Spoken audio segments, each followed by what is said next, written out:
This week's episode is brought to you by Pretty Easy Podcasts. If you've ever thought about starting your own podcast or have tried, but just didn't have the time to figure out all the technical aspects, Pretty Easy Podcasts is here to simplify the process so you can focus on the fun parts of podcasting. If you want a true partner and personal producer at an extremely low rate, go to prettyeasypodcast.com right now to get started. Podcasting is supposed to be a fun and interesting time where you talk about the stuff you know and love, not a laborious process where you have to learn audio production and build your own studio. Go to prettyeasypodcast.com today to start a professional sounding podcast that is done your way. Pretty Easy Podcasts, making podcasting fun, convenient, and, well, pretty easy.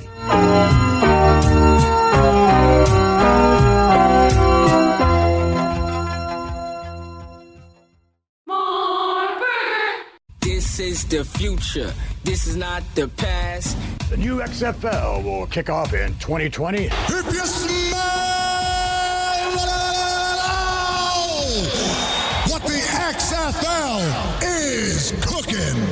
It's still football, but it's professional football reimagined. This is our moment, our story to tell. This is history begun. This is the XFL. Welcome, football fans. This is the week of December 15th, 2019. This is the road to 2020, and this is the XFL show. I'm Alan. I'm Jake. I'm Vince. And I'm Bryant. This week, minicamps rolled along, TV partners began prepping for kickoff, and we hit a bit of a milestone because this is episode 100, the 100th episode, and we are only 8 weeks from kickoff 2020, and we are here 100 episodes in. We've rocked it since the announcement, Jake, and now I think they're saying something, and it has something to do with the amount of time left before we kick off and how far we've come. What's the saying? How does that go again? Well, I haven't heard anybody saying this, but it just dawned on me that we are closer than ever to February 2020 and the kickoff of the XFL. Yes, we are. And we are here on our 100th episode, Vince, and we've talked a whole lot about this league as it has grown and developed into an actual league with teams and coaches and players. And there's been different kinds of news to talk about each and every single week. And this week is no different. And I mean, I don't even know where to begin because today's going to be a little bit of a nostalgia trip, but not too much. And also, there's so much news to get to. There's always so much news to get to. That's right, Alan. We got a lot to talk about here. There's a lot we've been talking about over these 100 weeks of XFL countdown. Is what I'm calling it. And we're only 8 weeks away. I cannot wait for this thing to get going. It is going to be something to see in only 8 short weeks. I can't wait till February. I've usually around this time, you're always waiting for the NFL playoffs. You're excited for bowl matchups. Now I can't wait till they're over because then we get to see the XFL in full force. I know. I agree with you. It's a different kind of December for a football fan, and it's the preseason that will never happen again, Bryant. And it's been special. And this week we're talking a lot about these mini camps and a lot of stuff going on with the team building process that's really interesting. What's really interesting to me, Alan, is we're in episode 100, and I don't see insurance anywhere on this list that we're going to be talking about today. I feel like we're missing something. Episode 100, I will say this, has been a great journey. It's been a lot of fun to get to these points where we have, 2 pages worth of stuff to talk about today. So there's tons of news. Normally we'd get time to be nostalgic, but now we don't have time because there's just too much to talk about. So it's been a great adventure so far, but this ain't stopping. It ain't rolling. I mean, we're rolling till February, and we're gonna bring you along that way too. I will agree that we can't do too much looking back, but I got to say I listened to the beginning of the very first show just to see what was going on, and I don't know, Jake. What do you say we go back to using our first and middle names every episode? I'm not going to argue with that. I'm not sure. I feel like we picked up a lot of listeners into that, so it might be a bit jolting. I don't know why we were doing it. We were referring to each other by our first and middle names. I have no idea why we did that. It sounded pretty funny. How many episodes did that even last? I have one. Honestly, don't even remember.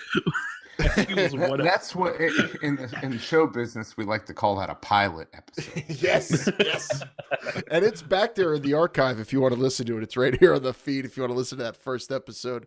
That was pretty funny to go back and listen to. We're going to guide you too in a little bit on this episode through everything that we have covered and all the important milestones we've hit. Basically, a refresher. If you've been on the road to 2020 with us, and also we'll give it to you if you're just joining us. It's going to be a really good crash course in the XFL that's coming up, and we have a lot of stuff to talk about regarding the XFL reaching out to fans about an app this week. Minicamp's going on. TV partners with the league are starting to do their work, so we have a lot to get to. But first, as we always do, looking back last week, thanks again to the St. Louis Battlehawks and Coach Jonathan Hayes for joining the program. That was a lot of fun to get to know Coach and get a glimpse at what kind of program they're building in the city, I would argue, in the XFL that wants a football team the most and cannot wait. They're going to blow the roof off that dome. Coach Hayes will be in charge of all that, and that interview is up on the YouTube page, isolated, if you want to just listen to that only. Battlehawks fans, if you missed that, that's an absolute must-listen. And then, of course, Double J, Josh Johnson, Bryant. You talked to him last week, and I got to say, that was one of the realest interviews in terms of the answers he was giving you with all those questions. You didn't pull any punches. You asked him the legit questions about, bouncing back and forth between the NFL and other leagues and what's going on with his career, and he was super honest. That interview was sick. It was wet. I think I'm using those terms correctly the way Josh did, referring to the Wildcats uniforms. But yes, he didn't pull any punches. He told us straight up why he joined the XFL, what opportunities were presented to him in the NFL, and why the XFL is his best decision now. So go back and listen to that. Thank you again, Josh, for your time, because he was one of the hot names coming out of these recent signings because he was wanted by the NFL right after he signed. And we're going to get into the whole Oliver Luck thing and what he discussed about players being retained by the XFL going forward. But it was just a good interview, I thought. Absolutely. Some really candid answers. I loved it. And that is also up on the YouTube channel. Wildcat fans, you got to listen to that. Josh Johnson, the quarterback, talking real candidly about what it's like for these players joining the XFL. And Vince, how about this past week? I mean, we're on episode 100. He's actually coaching minicamps for the Dallas Renegades, Bob Stoops, and over in Tallahassee, they hired a head coach in Mike Norvell. So do you finally believe that Bob Stoops is a coach in this league? It's hard to believe, that's for sure. I never really thought he was a legit candidate for Florida State, but I can't believe he's going to be coaching in the XFL. But I'll tell you this, probably as we get closer, that is something I am damn excited to see. Maybe, Jake, you should start adding in, and we're closer than ever to seeing Bob Stoops coach in the XFL also every single week. Yeah, that's very true. Perhaps next week I'll add that in if I remember. I also want to ask this past week, because this was what I was doing, who was sending people they know links to the Guardians replica jerseys hinting at Christmas or Hanukkah gifts? Because that's what I was doing all week. XFL.com, they got those replicas, all the jerseys up for sale. And we talked uniform rankings on our Patreon show this week, the bonus episode, Bryant, and a lot of debate, a lot of discussion about all those, but we all agree those Guardian jerseys are pretty rad. Yeah, and we talked about it on our Patreon. New York was the consensus number one, but go check that out on Patreon. We have a little sample on our free feed as well, because Vince hasn't even had the opportunity to actually talk about those jerseys on our regular show, so he actually talked about it in detail on the Patreon as well. So it was a great episode. But Alan, I'm going to try something. Let me see here. Go.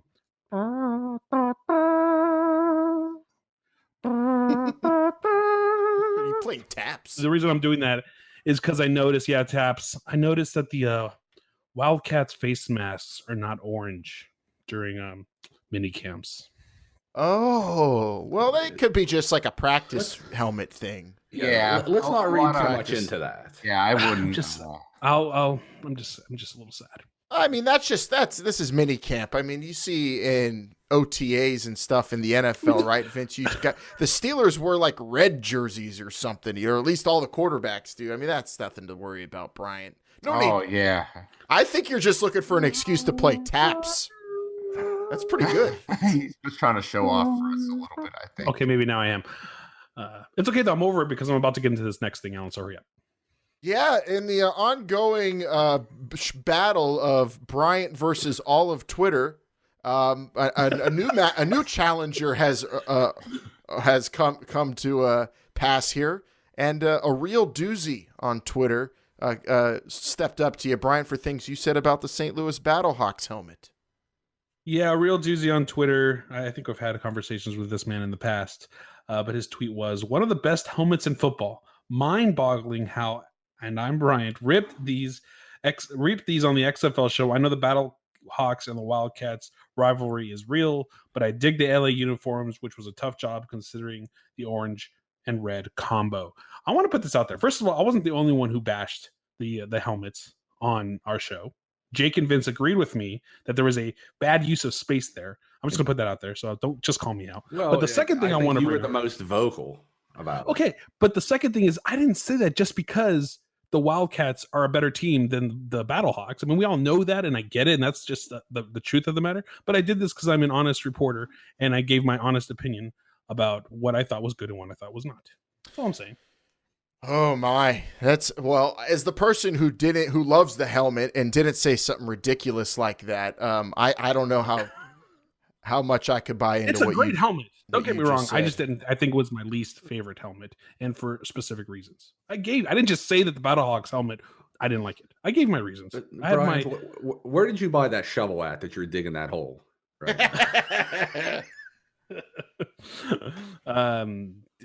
That's a great question. Where did I buy my? It's well, old. It has a wooden handle, so I think we might have our first wager for the season. Then, whenever LA plays St. Louis, I say if St. Louis wins, Bryant has to do the entire podcast afterwards wearing a Battlehawks helmet. What do you say, Coach Hayes? Send us over. What do you need? An extra large? What size hat you wear? 8?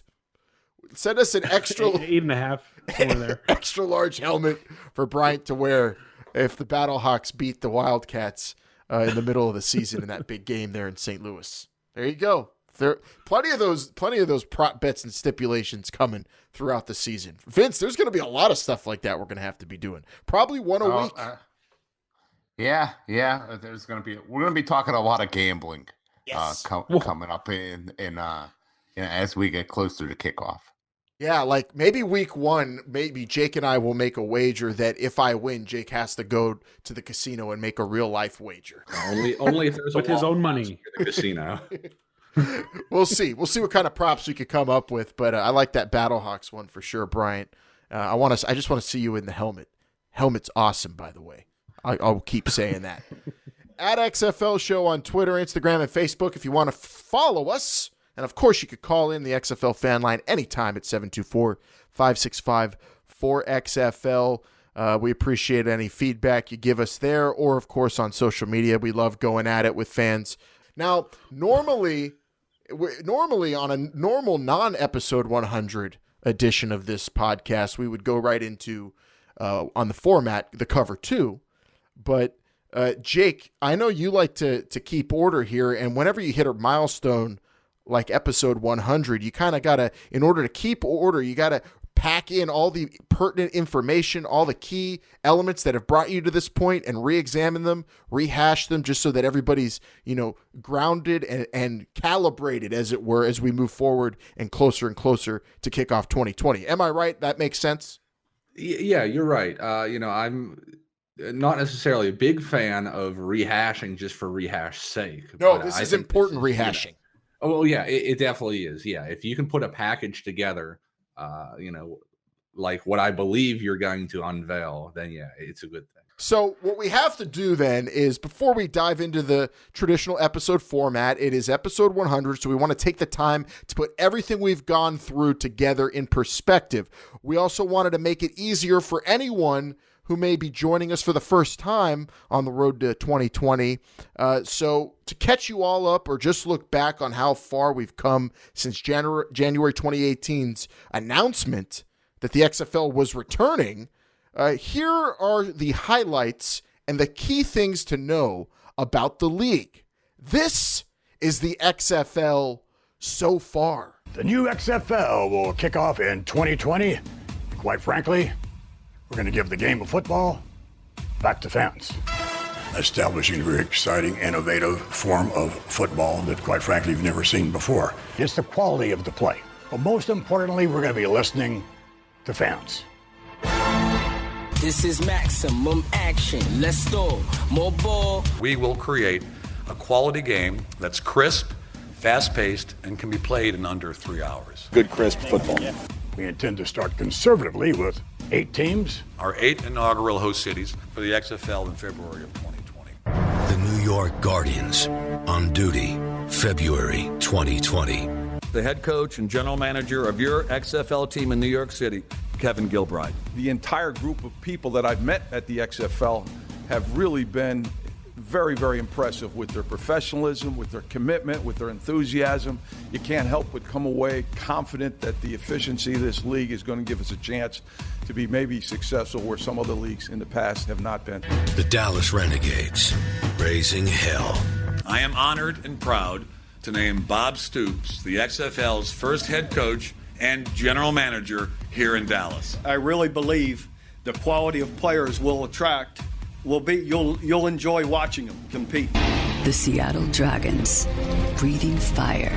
Help me give a warm Pacific Northwest welcome to the new head coach of the Seattle XFL team, Jim Zorn. So this is an opportunity as well for a younger coach and maybe an older coach like myself to jump into a league that is going to be very competitive with experienced coaches and then develop these young players and give them another opportunity. The Tampa Bay Vipers, ready to strike. The new head coach of the Tampa Bay XFL team, Mr. Mark Trestman. We're going to see players. They're going to have a tremendous love for the game.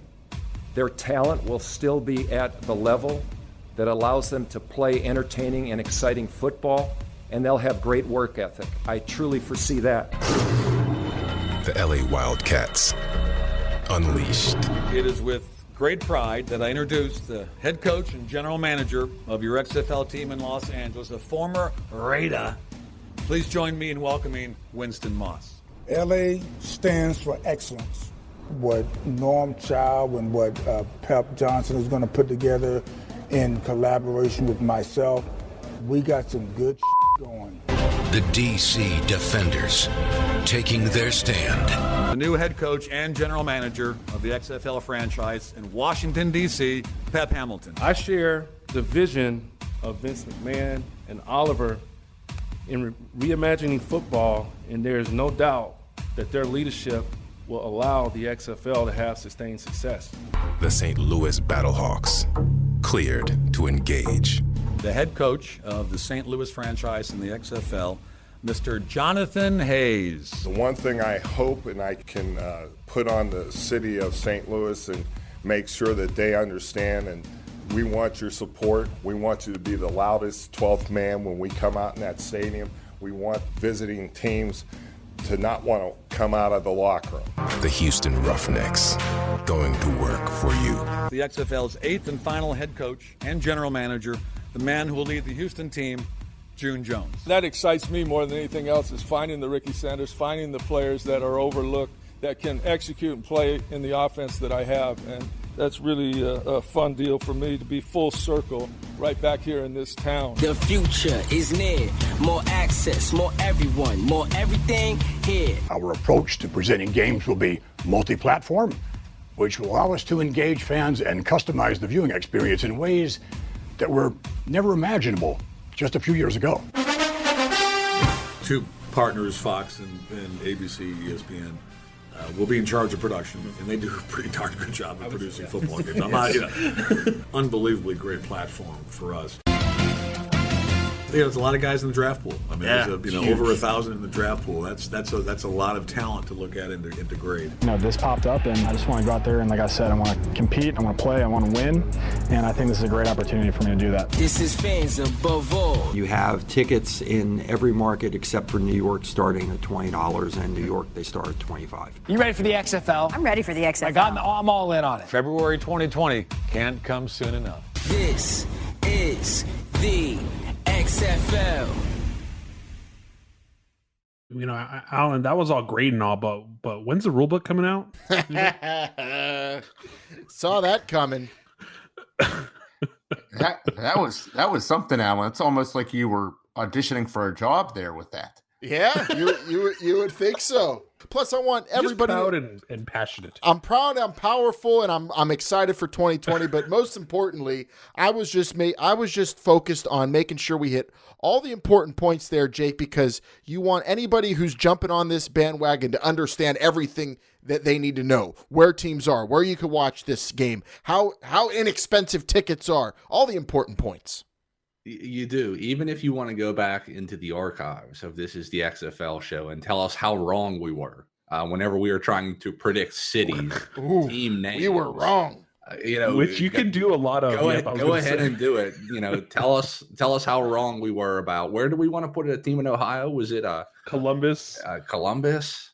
Canton. We wanted Columbus, Oklahoma City, Portland. Yeah, I wanted one in Canton. I remember that for sure. Oklahoma City. I think we said Orlando was going to be a lock also.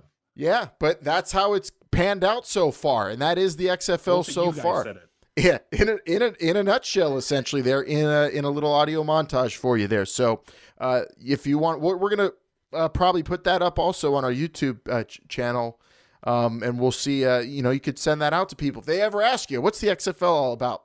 Just send them the montage so far, because, well, like you said, Bryant, more stuff's going to be added on into that, like the rule book. There might have to be an entire montage about the rule book.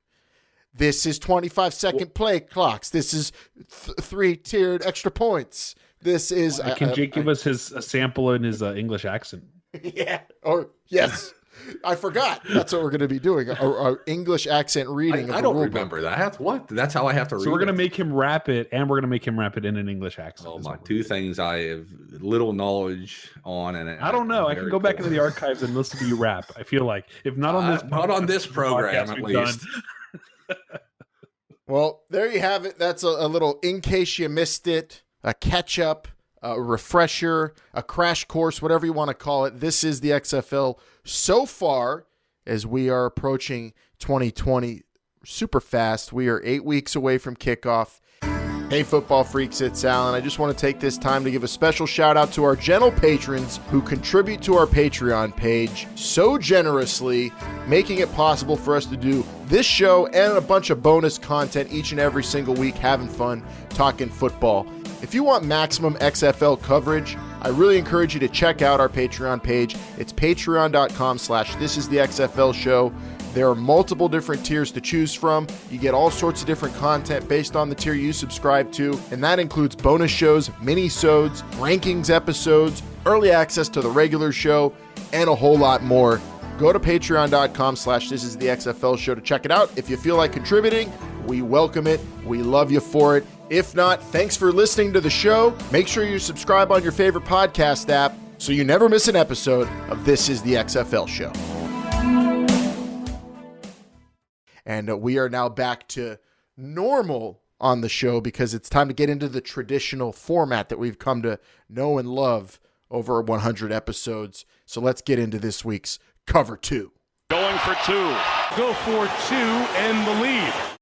First part of this week's Cover 2, we're going to be talking about the survey that Fan sent out this week. If you are a member of the Football Advisory Network, Fan, you received this email asking you to take a survey about a potential XFL app, which is short for application, Jake.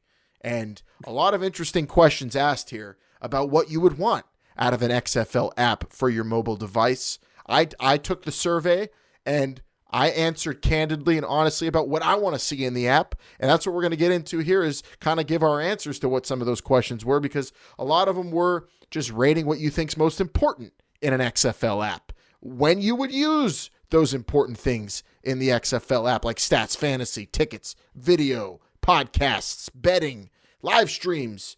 So let's get into the questions that they asked us in the survey right here on the show. Bryant, start with you. What's your number one thing, gimmick, element of an XFL app that you need if there is going to be an XFL app? Standings, stats. I think those are the two reasons I go to an app personally. Scheduling probably too, to see what's coming up and what's going on.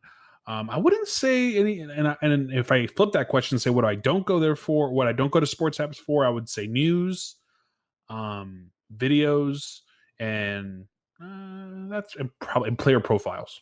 So you're using it mostly to be like who we got this week. How many touchdowns did my man Josh Johnson throw last week? That's what you're looking for? I'll know that by memory, but I mean, yeah, the rest of the league. What about you, I want Vince? to see the 0 in St. Louis. What's the number one thing you need out of a potential XFL app?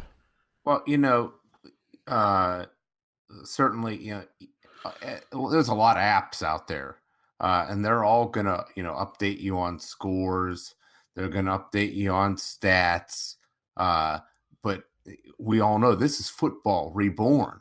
So what I want to see is, if you're going to give me the stats, I think you got to do that, but you got to give me the next level kind of stats, some deep analytics, if that's what we want to see. I'd like to see a lot of, video content all like compiled together in an easy way to view it, all in one, like a one-stop shop kind of for the XFL. I'd say those are my two main things that I really want to see. I want to see all the content, kind of midweek, I would say, in between games, all put there together for me. And then if there's a situation where I'm not watching a game, or if I need to look up stats during the game, I want to see the next level stuff. So you're talking like you want to see maybe, let me guess. So when you say next level, you want to see like how many illegal shifts have the LA Wildcats committed this week on offense? Something like that. Yeah, that deep into it. None. Yeah, well, hopefully. Next gen stats is what I'm hearing, right? Yeah, yeah. I like that. I would love. It's amazing how you don't see stuff like that. Like individual players, like everyone says there's no stats for offensive linemen, for instance, but you could totally give me stats on sacks given up by the player. You could give me stats on penalties committed by those players. There's all kinds of deeper dives you could do with that stuff, Vincent. I'd love to see that. That would basically be like a statistical page of a website reborn, because nobody's doing that.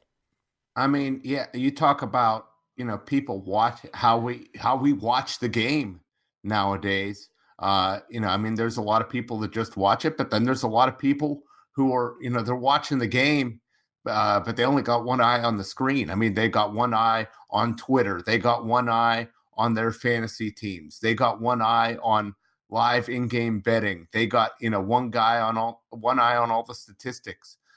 They're constantly watching something else in addition to the game.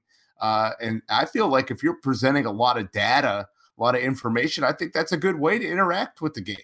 Yeah, and we are multitaskers in the 21st century now, so I'm all for that too. I would love to see all of that in an app. What about you, Jake? What are you looking for out of an XFL app? Number one. Well, I mean, I'm probably in the minority between you guys because at least for the most important things to me, like sports, I keep both eyes on the television screen myself. I'm not really into the fantasy. I'm not into the betting.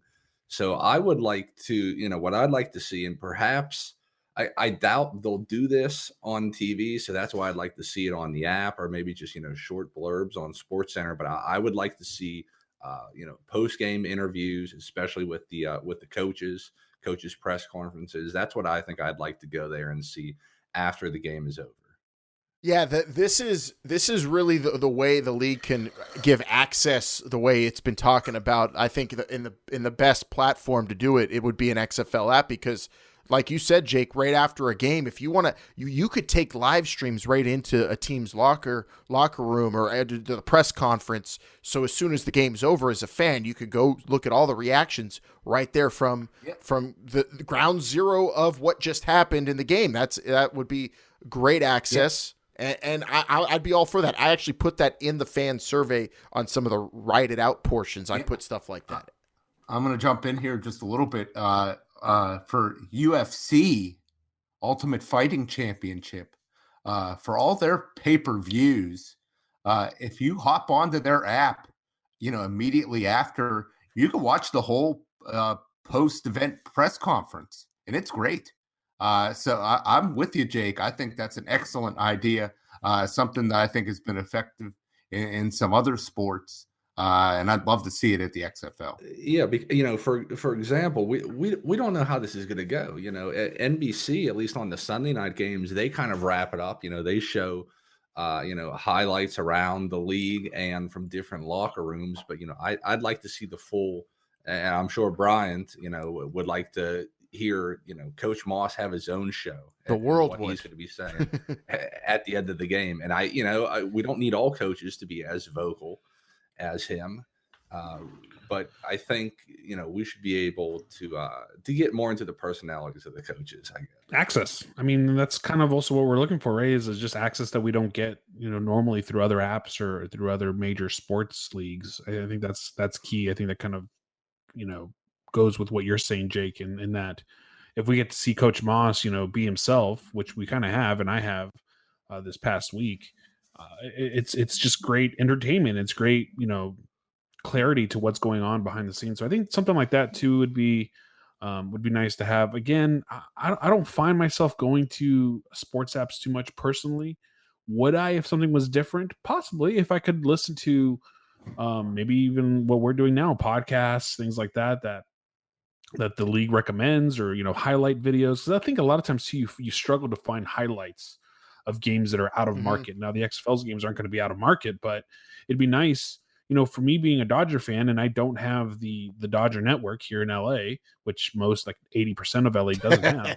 It's hard to find game day highlights on the Dodgers. You're usually watching 10-second clips on Twitter as things happen. So it'd be nice to have something like that as well.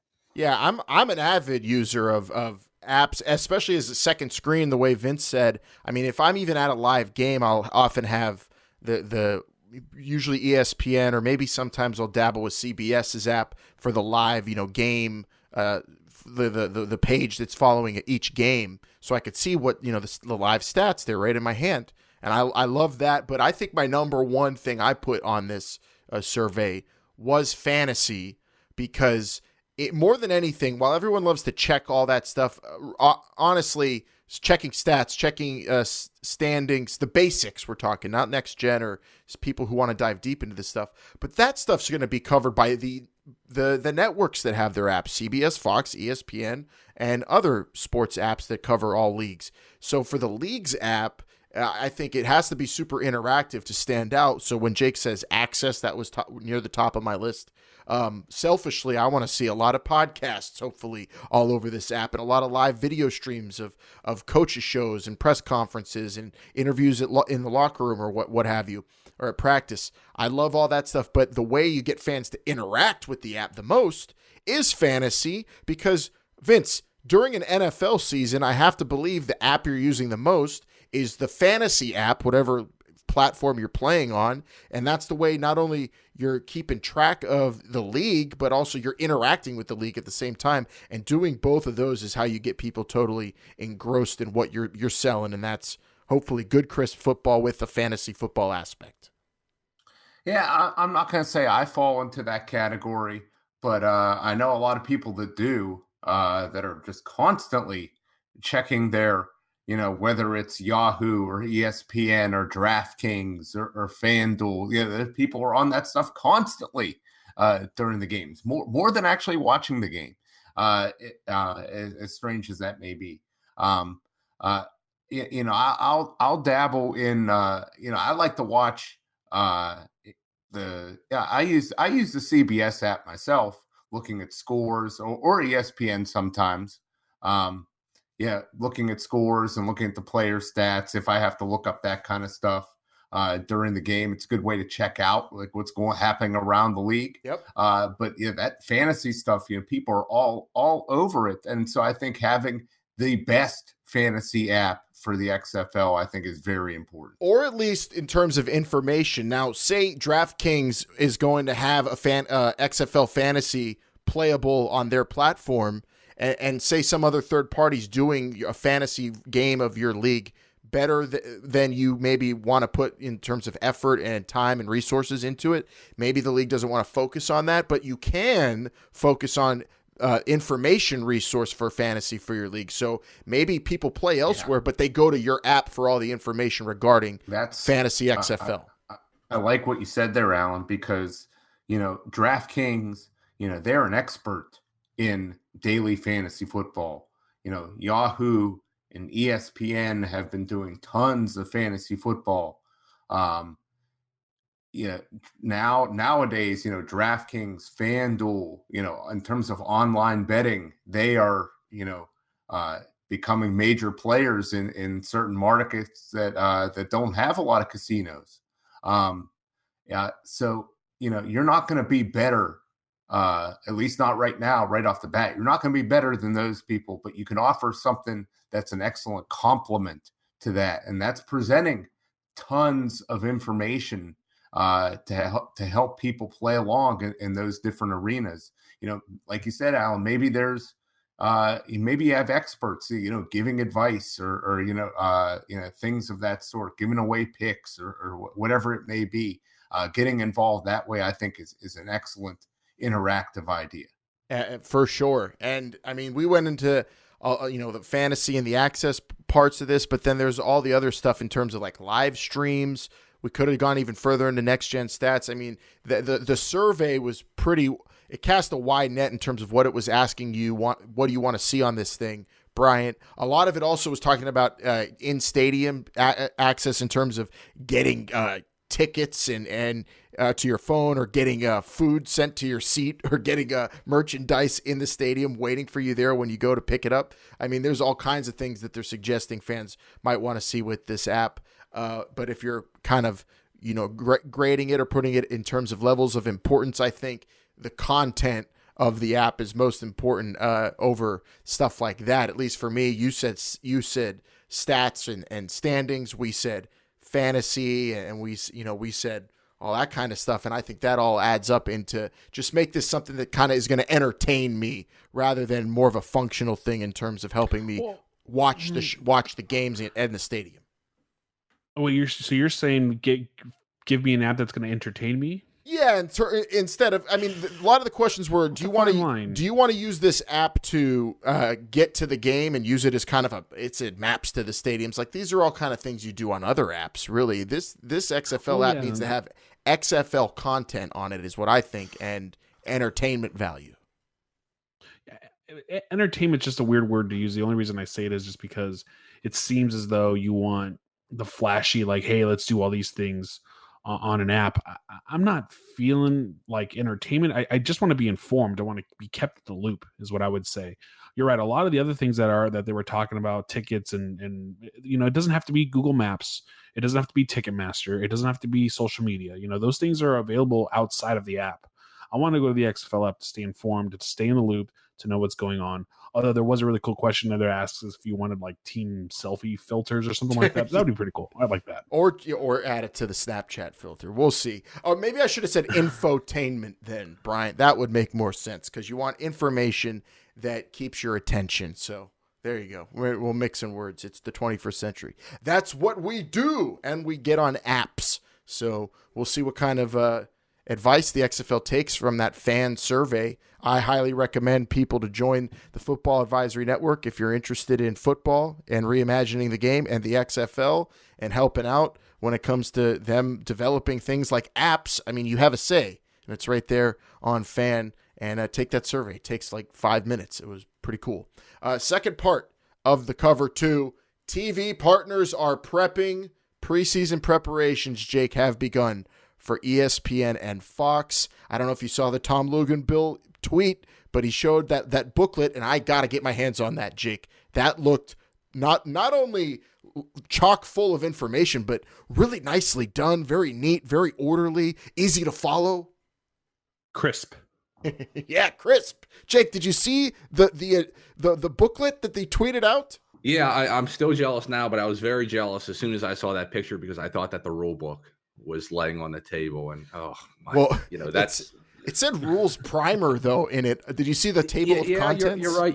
You're still going to get, I'm sure there's primers. That rules primer is going to highlight some of the more drastic changes. But yeah, a nice table of contents, a lot to digest there. Yeah, here, I'll run through the table of contents. Anyone who hasn't seen this tweet by Tom Luganbill of ESPN, it looks like a preseason packet that the networks are going through and in preparation for the season. And it said in the table of contents, meeting agenda, 2020 XFL TV schedule, XFL league personnel contact list, map of the 8 markets. I mean, you gotta know the best places to eat in St. Louis whenever you're going to cover a game, right, Vince? You got the XFL rules primer on the table of contents, which is probably the one I circled the most. 2020 training camp guide, XFL game timing breakdown, which will be interesting to see, when they take breaks and whatnot. XFL technology and XFL stats. Also, anyone at the league want to send us that league personnel contact list? We have a lot of it, but I'd like an updated version, the one that they have there in this packet. That has all this info. Which one are you most interested in there on the table of contents, Vince? I'd say right now the rules part. Although the timing I am very interested in, but it's got to be the rules laying out stuff, and because it's going to be different. It's going to be different, and the people calling the game are going to have to be aware of it, and they're going to have to be able to convey to the audience what the different rules are and how they're being used. And I just cannot wait to see that.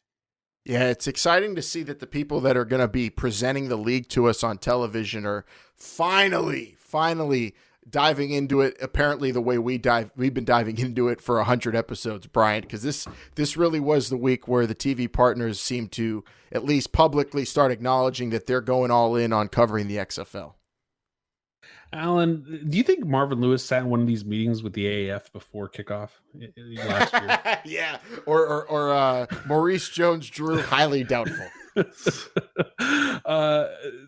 is pretty exciting to see the preparation that's going into that. You missed the flash drive, man. That thing looked rad. I want one of those for Christmas. If I get that in my stocking this year, that'd be great. Because that XFL flash drive looked pretty cool. I would say, though, Vince, I don't want to disagree with you too much because I am excited for the rules. But I think the two that I'm not worried about, that I'm most excited about, because we haven't really discussed them too much, is the last two, XFL technology, what that means and what that could be, who knows, and XFL stats. I'm very interested to see what kind of stats they're going to put out for everyone to look at.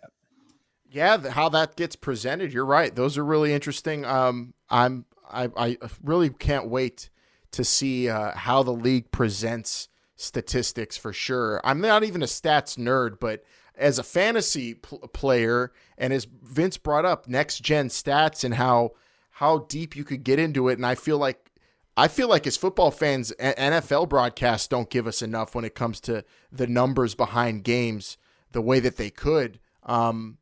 So that's super interesting to see how they approach it.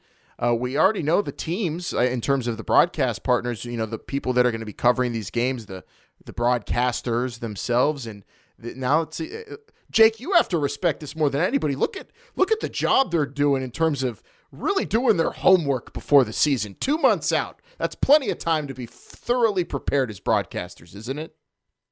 Well, I think with what else is going on in sport right now, I think it's an appropriate amount of time. It's not 100 episodes, but it's still pretty good.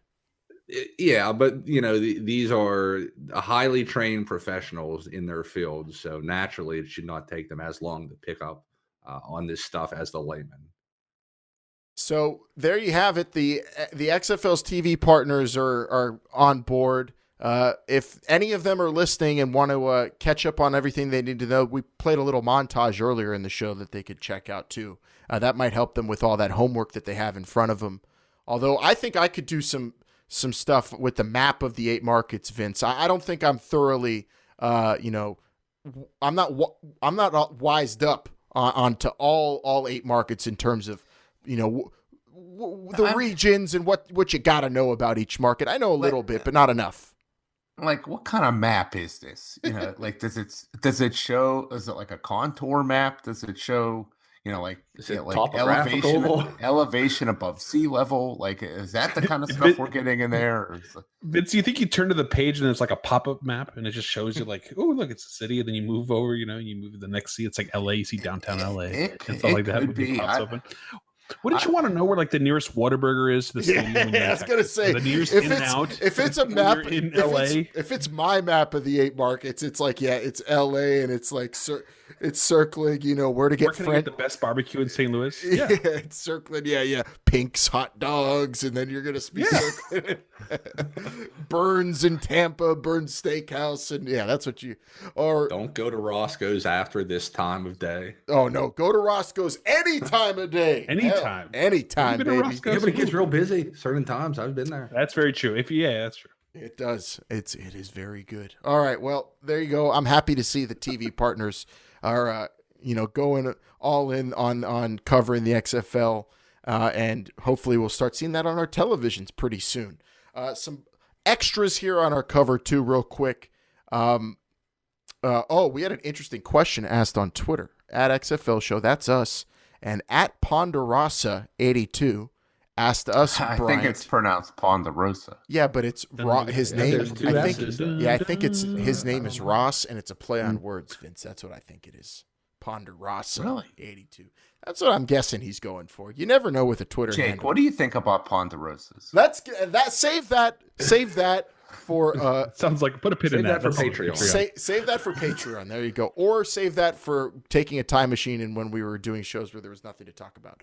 But Ponderosa 82 says, are these teams going to have XFL fields, or is the field going to be of the stadium they're in, like the Roughnecks are going to be in the Houston Cougars field with the Houston Cougars logos, or will the logos say XFL on the field? Paraphrasing there, Bryant, but what do you think of that question? And I have to hope that it's the XFL branding all over these fields, right? I mean, we don't have an official answer. We'll put that out right now, right? We don't know, but I would hope that the XFL logos, any fan would. Would be out there. We did see it in the AAF where the Salt Lake Stallions.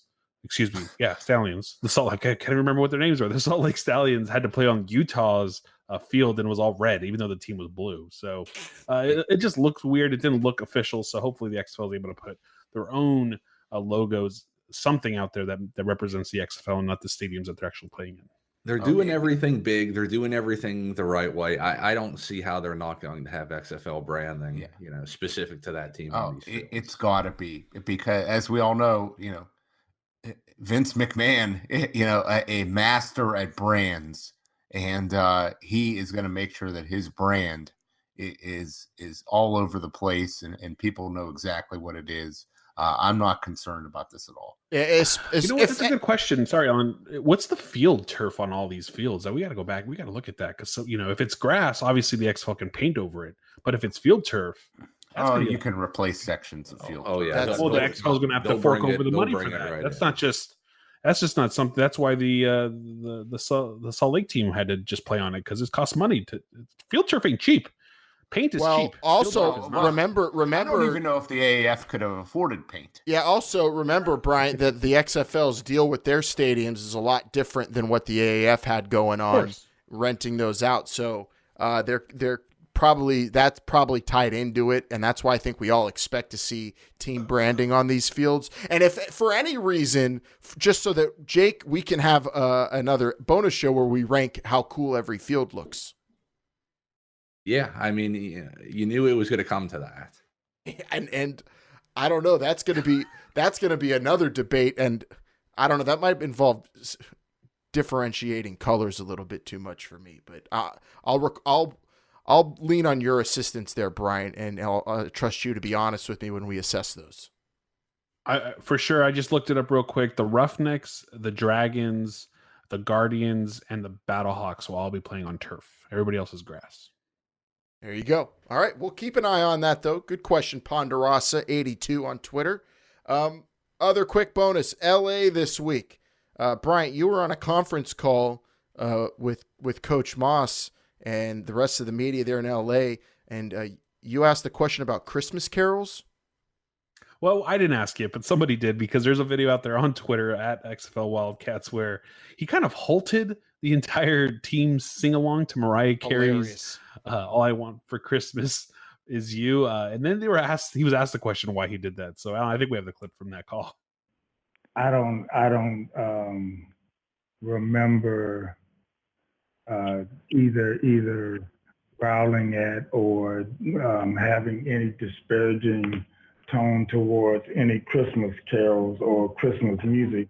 But it is December the 11th, and we have plenty of time to get into our Christmas spirit. And so right now, we should be focused on football, and those guys decide to play the tunes of whatever they were playing on a Christmas kind of vibe going. But I tend to always give the players a hard time. So if they were playing rap, I would give them a hard time. If they were playing ballads, I would give them a hard time. If they were playing country, I give them a hard time. So for you to point out a Christmas carol when if you would have took the whole content of the whole entire time that I've been riding on those buses and talking back to those players, you would know that I am consistent with disparaging remarks to all players in all songs in all areas. Coach Moss going full Hulk Hogan there, saying he doesn't care what you're listening to. He's going to crap all over it no matter what. I love it. That is the funniest video so far that's come out of any team social. There's been a lot of good stuff, but I felt like I was watching a movie about like a ragtag team coming together on the bus. That was amazing. It really was. And that press conference on the phone there with the Wildcats team president, Heather Carrots, and Coach Moss was pretty amazing. So stay tuned for more information from those. Those are going to be pretty cool. I think they might be the first ones doing it. I'm not 100% sure about that, but to be on that and ask questions and get some insight from the team is going to be pretty good. Things that we can actually post onto this show. Yeah, those phone conference calls are pretty cool. Yeah, the other teams are having them. We'll be tapping into them as much as we can. That's some good entertainment there, always with Coach Winston Moss. And on social media for every team, there's entertainment value. They're really allowing players to shine and show off some personality. I'm talking all 8 teams. And in particular, one that stood out to me this week, Vince, if you're into big offensive linemen acting silly, you got to watch the Cole Stroll with Cole Boozer of the DC Defenders. Number 69 has a really interesting little social media type show on the DC Defenders Twitter page. Well, I've always been a fan of big offensive linemen acting silly, so I'll have to check it out. You have to. I'm telling you, it's the Cole Stroll. It's fun. You get to know the personalities. Every team has a lot of these things going on. You saw some like kind of newlywed stuff they were doing with the Battlehawks and players, trying to guess what they know about each other. And then also, if you're a super nerd, Jake, if you want to know about the air raid offense there in Dallas, they've got Inside the Mind of Mummy that they're putting there on YouTube for the Dallas Renegades to learn about their offensive coordinator's notorious system. Well, I like how whenever you think of super nerds, you automatically pose the question to me. You are. You're the king. I bow before you. Yeah, I mean, it just sounds like we're getting a lot of smaller entertainment shows coming out here, being able to see the personality and the inner workings of some of these teams and players. So I have not checked any of them out yet, but I am going to. Do you like that, Jake, though? I don't know. I feel like asking you that question. Do you like that the XFL is doing this and allowing these players to do what they're doing and kind of just giving this exposure on social media and stuff? Currently, I do, but, if you're having a bad season or you're not even playing in the game and you're showing videos of you driving over 100 miles per hour in an automobile, that's illegal. Or partying, that's not what we're seeing now.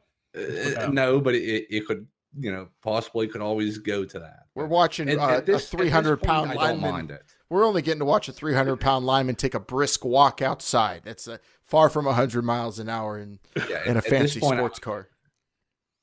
It also goes back to the app, though, too, because Jake said he hasn't seen any of these, and they are kind of spread out all across the different social media channels of the teams. An app would kind of make that a one-stop shop, Bryant, where you could get all that kind of fun, micro content in one place. That is a good point. I did say that I didn't want social media really on the app because we do have different outlets, but condensing it the way the XFL.com does, because that's a lot of places where I see some of these videos is on XFL.com. Would be nice. I think they could do something like that for sure. For sure. And I'll be, combing it through as much as I can, but now it's kind of, you know me, Vince, I watch as much content as it's humanly possible, but even for me nowadays, it's a little bit overwhelming with how much there is out there, and the XFL's already reached that point. There's so much. More content, the better, I say. Just keep it coming. You could not even have a job and still not be able to consume all the content that's out there. But at the end of the day, you got to be putting out good stuff and more stuff. And that's a good way to get more eyes on your product and drum up interest. And hopefully it all pays off come February. Seriously, the Cole Stroll. Watch it. Highly recommend. And I'll try to give my little recommendations every single week from now on, because these are becoming regular and fun. All right, let's take it to the meat of the episode here, the big topic where we discuss a whole lot of things that were said by the commissioner this week that were super interesting. We're going to do it in this week's Hot Read. Where football goes to be reborn. Where football goes to be reimagined. Where one goes to find more of what they need. A place with endless possibilities and hidden gems. A place where only one's limitations determine how much is explored. A place that gives you all the football you can handle and more. This is the XFL Show's Patreon, guiding you to February 2020. Blue 58! Blue 58! Go!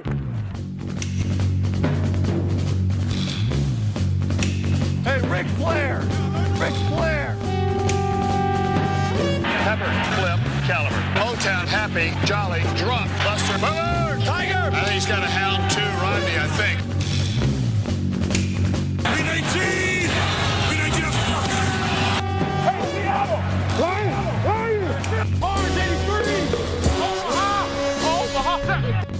The Oliver Luck Minicamp Tour is underway as the commissioner is stopping by each city, talking to fans and players and coaches and media, local media, and saying, basically the state of the league in each market. And great stuff out of him from Thomas Basinger out of the Tampa Bay Times is where this article had a lot of the interesting quotes people were talking about from Commissioner Oliver Luck this week. He was very candid about the state of the league, including how the league twice denied the Pittsburgh Steelers access to quarterbacks currently in the XFL, Landry Jones and Phillip Walker. Pretty shocking to a lot of people, and a lot of people talking about that this week. Well, I don't know if it's necessarily shocking, and we've been talking about this kind of scenario for almost 100 weeks now. about how, there's going to be players in the XFL and eventually in the NFL, guys are going to get injured and the NFL is going to want those XFL players, even though the guys may be signed to a contract, and what was going to happen.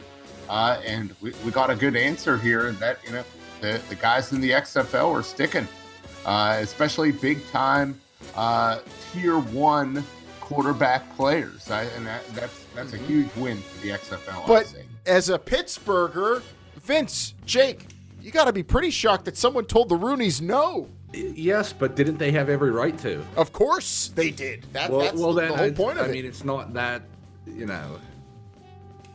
Well, there's not much haggling going on here. Well, the word precedent was thrown around, right, when we heard about this with Josh Johnson afterwards, right? I know we're jumping around a little bit here, but the XFL has set a precedent, and they set it with Landry Jones, that they're not going to allow their players to leave. It was pretty clear from the start that this is not a developmental league. He goes into that as well. This is something that they're going to do to have stability within their league that they're trying to make a success. They're not trying to make the NFL a success. This goes back to our conversation a few weeks ago of to why the NFL would want the XFL to succeed. Those reasons are nothing the XFL should care about, because the XFL will drown itself if it cares about the NFL's wanting it to succeed. The XFL has to worry about themselves, and these are decisions that they're making to make sure that they have a viable, stable product. Good, crisp football. Yeah. Yeah. Well, the Steelers were told no.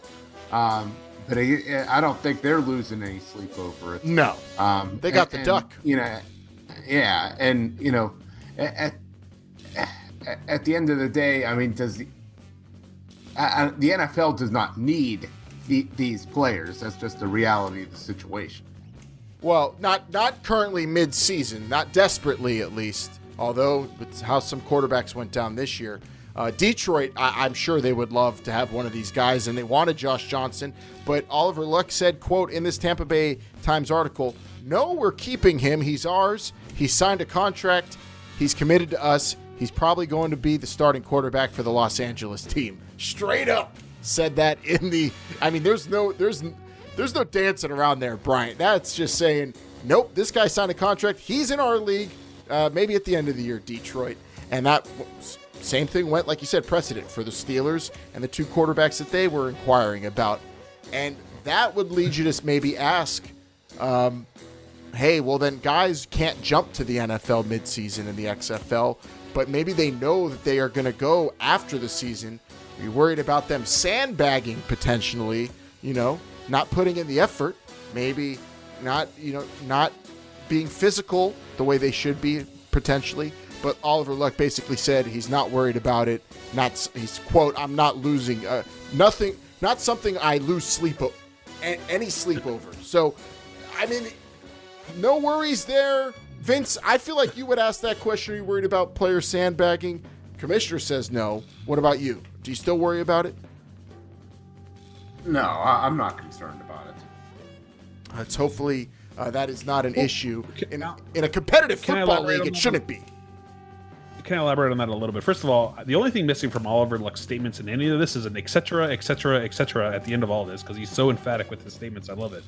But I will say that if a player, quote unquote, sandbags towards the end of the season, what if they don't make an NFL roster? Where are they going to go after that? They're going to go back to the XFL where they cause themselves to look bad the last. Like, that's just not smart football. So there's a lot of things that need to be thought about by players when they're thinking about their futures in football. That'd be burning a bridge is what that would be. You don't want to ever do that in any. That'd be more succinct business way to say it, but yeah, that's true. There's not many, very, very small amount of players I think would even consider doing something like that. Well, that's what I'm saying. But if they do, like Alan said, you're burning a bridge, and you don't want to do that to somebody who's giving you a lifeline for maybe your last chance to actually play football professionally. Now, if we're talking precedents, I think Antonio Brown set that precedent of why you don't want to do any of that at all. Isn't there more money involved if you're a starter also? Yes, in the league, the more you play, the more you start, the more you win. I mean, there's all sorts of incentives for you not to do that, and which is also probably why the commissioner isn't worried about it. As he said, He also, in the article at the Tampa Bay Times, talked about some players specifically and why they're not in the league.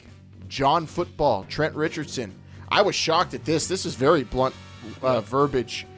Oliver Luck said they're just not as good as the guys who got drafted. Straight up. Yeah, that's 100% right there. I'll tell you that right now. Trent Richardson was a player to be reckoned with, some time ago. Feels like ages ago at this point. But that's just life as a running back. I mean, a very short shelf life there. And Johnny Football was never a good professional player at all. He's just a backyard college player as far as I'm concerned. So this is straight up real talk here. Yep, and also candid talking about Colin Kaepernick. The commissioner said his asking price is just way out of our range. So that answers that question that a lot of people have talked about as well. And then this is my favorite part of it, Bryant, because the commissioner talked about why is LA in Vegas for their minicamp. And he essentially confirmed what I was talking about a couple of weeks ago. The Nevada Gaming Commission and sports wagering community will be there, and they will be interacting with them, just like I said a couple weeks ago on the show. That's what we all said, really, too, except for Vince. Vince, is your chance to retract a little bit on what you were saying, because you were hating on the Wildcats going to Vegas, but it's confirmed. This is why they're doing it, to get the gaming commissions out there, to get everybody's eyes on the product so that they could see the kickoffs, they could see what's different. I hear what you're saying. I'm still not buying into it. And two reasons I'm going to stand by, so all the listeners, they could go back into the archives and listen to what I had to say. But I still stand by that, taking a team to Vegas when you're trying to get work accomplished is not a good idea. And I understand you want to get exposure to the gaming community, but the gaming community would have come to you. They did it for the AAF, and they would do it for the XFL. To get some information on these teams and get information on this product. I guarantee you, for those all those training camps down in Houston, they're going to have representatives there. So I see what you're saying. You're being right down the road and all that, but at the end of the day, I don't think this makes that much of a difference. Well, Oliver Luck said we think it's important to educate the Gaming Commission. And they're going to be at practices even. I mean, right there on the field at practice, Vince. So that's straight up interacting with them, inviting them. I don't know. They would have done that down in Houston at the training camp. I mean, I don't know if they would have had the hands-on what's going to be going on at these mini camps. There's going to be a lot more moving parts there when it comes to training camp. You've got 8 teams down there and all the media. So this is a much more intimate setting as well. In terms of the sportsbook relationships, another quote from Oliver Luck, we asked them what information they need and when they need depth charts, all those things. I'm not sure that there's anything that we'll do that's different from any other league. So very normal approach to that in terms of how these games are going to be handicapped. But let's see what Vegas does with the XFL in terms of promotion and putting it out there and helping the brand in terms of visibility with the sports gambling community.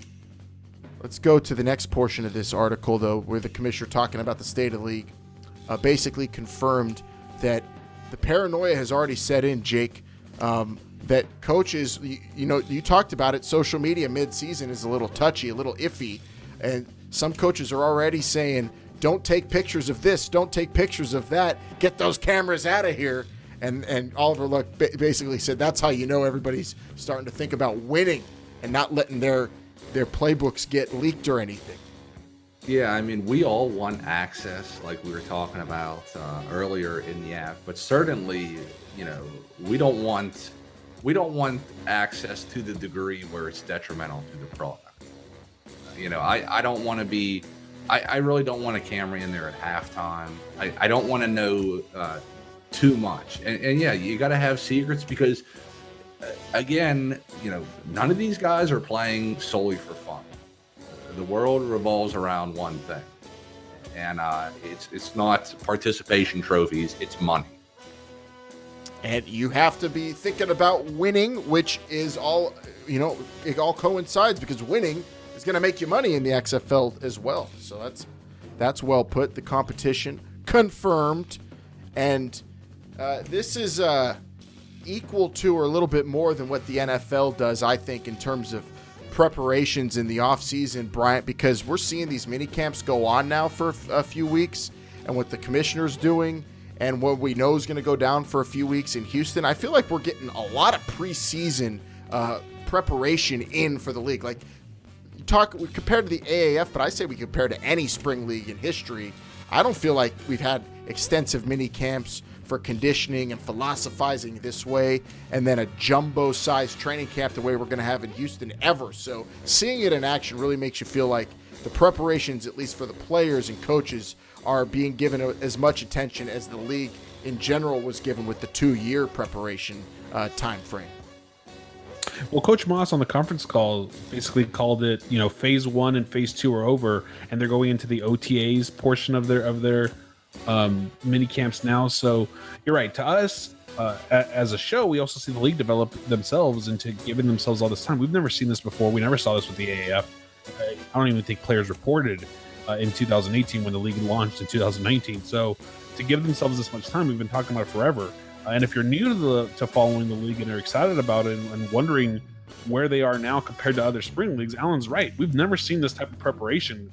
You have people meeting at league offices about the TV partners, right, and how we're going to distribute this and how we're going to do this. Those things don't exist. So this is very different than what we've seen in the past. And every single day we see more and more access. We see more and more visibility and just other things that the league's doing to prepare themselves for as much success as possible in February. And I feel like I'm prepared for the season to start 100 episodes in. I don't know about you guys. I'm ready for kickoff. Although I know the players need some more time, but 100 episodes. February honestly can't be here soon enough because I want to start making some bets and wagering and talking a little bit more trash on the show. That's what I think we need after 100 episodes. I think we're comfortable to that point, right, Jake? Like Brian said, we need that rule book. I don't want to be throwing out too much without knowing all the facts. So I'm getting ahead of myself is what you're saying. I still have to be patient even 100 episodes in. Yes. All right. I guess I could. I made it this far. I guess I could wait 8 more weeks. And just think about it. 8 weeks doesn't feel like that long, but still, there will be a lot of stuff hitting us before kickoff still. Roster cuts, rule books, Vince, all the fun traditional preseason stuff yet to happen. Yeah. We're going to be focusing on those camps. They're going to be coming up in just a few short weeks down in Houston. It's going to be very interesting to see. We got a big pool of players. How those teams are really going to be constructed and get down to their final cuts, their final rosters. And then, Bryant, we still have that Team 9 lurking out there that all about. Think about that. We didn't get to rank Team 9's jerseys. Like, when were we getting some exposure on that? I was kind of upset. Now that you bring it up, I didn't get to bring it up earlier on the show. Team 9 jerseys and helmets. Where do they rank in all this? I don't know if they're going to. Do they get official jerseys? Oh, that's another debate to have. I wonder if they'll be for sale. We'll have to wait and see, or ask someone at the league. And we can do that because they're listening to us, and they have been, and they will continue to. And that's been awesome. And now we see the surveys coming out. I mean, really, compared to episode 1, Jake, this episode, very different, I would say. Yes, very different, much more informed. We're only going by one name instead of 2 names. That's true. Mm-hmm. Yeah, and I was also a man called Bryant, by the way. I don't know if we didn't get to my intro, but that's what I was. Really? Is that what we called you? Oh, you never got a middle name? No, I never had a middle name. I'm not going to expose that one now. You don't want to go by a first and middle name? I'll just go by first. Bryant is fine, and I'm Bryant. Is all good. All right. Well, maybe we'll return to that on episode 200. We'll let slow burn to that. Thanks to everybody for listening. Thanks to everybody at the XFL for listening. Thanks to everybody on social media at XFL Show for hitting us up. All of our general patrons. If you feel like you want to give to the show, that's where you do it, and you get rewarded for it because we put a lot of the resources that our patrons give us back into it so that we could create fun content there. So check it out. And did I miss anything else, Brian? I guess the YouTube. Always YouTube. Check it out. Alan mentioned it. We always put parts of the show out there for you to look at, to watch and listen to. Maybe, yeah, that's what you do on YouTube, I guess. So check that out. YouTube.com/This Is the XFL Show. 724-565-4XFL. Call that phone number, 724-565-4XFL. If you want to just call directly into the fan line, the XFL fan line. It's our voicemail we've set up so you can let us hear it, whatever you got to say directly. Hear your voice, and we'll play it on the show if you want us to as well. Vince loves the XFL fan line, and you were telling me you miss some of the regulars who used to be calling in there. Yeah, I believe Leo. Especially calling Leo out. Yeah, where you at, Leo? Yeah, haven't heard from him in a long time, and we're getting so close to this thing. I thought he'd be all fired up by it. Some people had to tone it down on the road to 2020. They had to pace themselves, which I think is an all right strategy. But I can't go by that playbook. I'm 100 miles an hour, Jake. I'm sorry, but I'm not putting it on social media driving that fast. No, don't put it on there. I know we're coming to the end. Just one last thing. Go Navy, beat Army. And it's going to be another great week leading up to episode 101, where we'll see you next week right here. Same place. Subscribe. Any podcast app you use, we're there. And, of course, you can check us out on YouTube and tell your friends if they want to know about the XFL. This is the place on a weekly basis to do it and get hyped for kickoff February 2020. For Jake, for Vince, for Bryant, I'm Alan. This is the XFL Show. Remember, they're listening.